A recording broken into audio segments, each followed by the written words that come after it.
we're going to try to pick back up in Exodus 10, where we left off.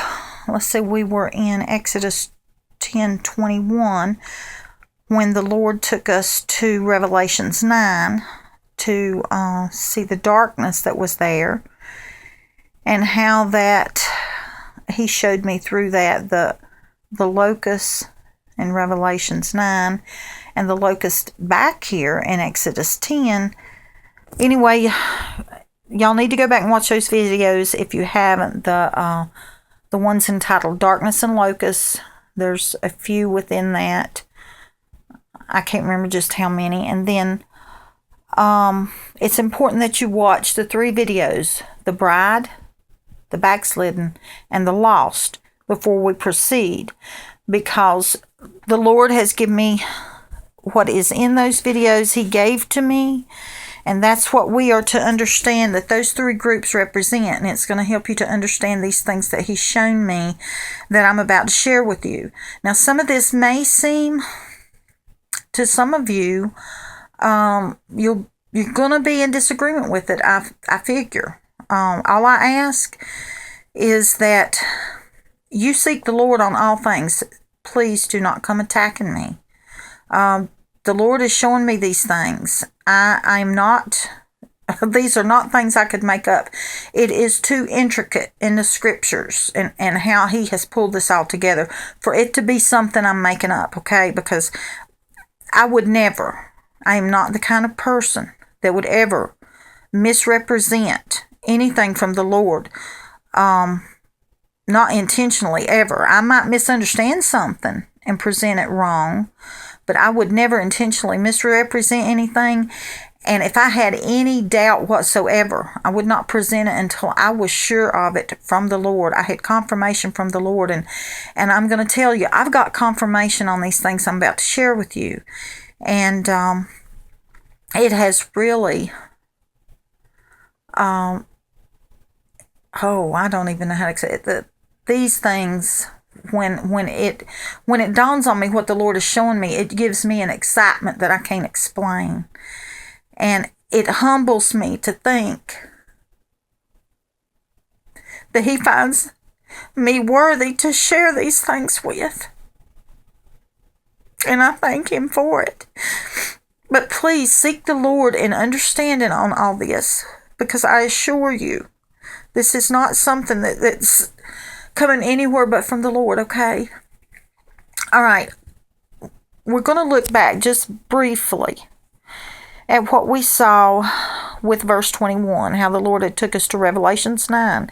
And see, He's showing us how these things, the whole point in that is to show us how Exodus is a guideline for us to help us understand what's happening in these days ahead of us here. And from what I'm feeling, very soon ahead of us.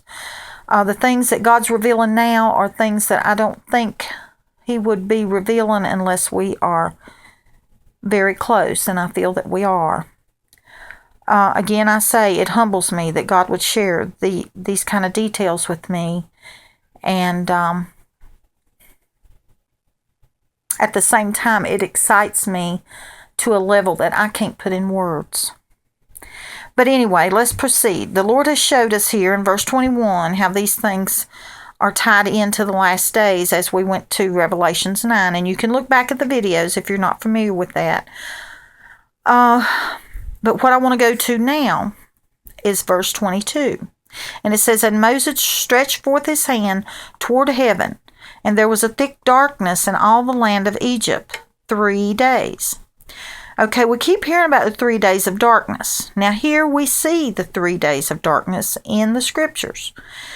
But now this did occur back at the time that the Lord was pouring out judgments upon Egypt. And this is the 9th judgment, okay?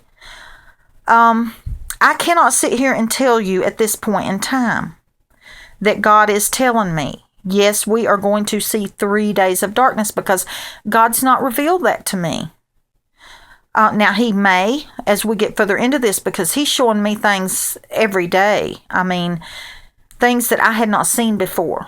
Things that He wants me to know today and didn't want to reveal to me yesterday.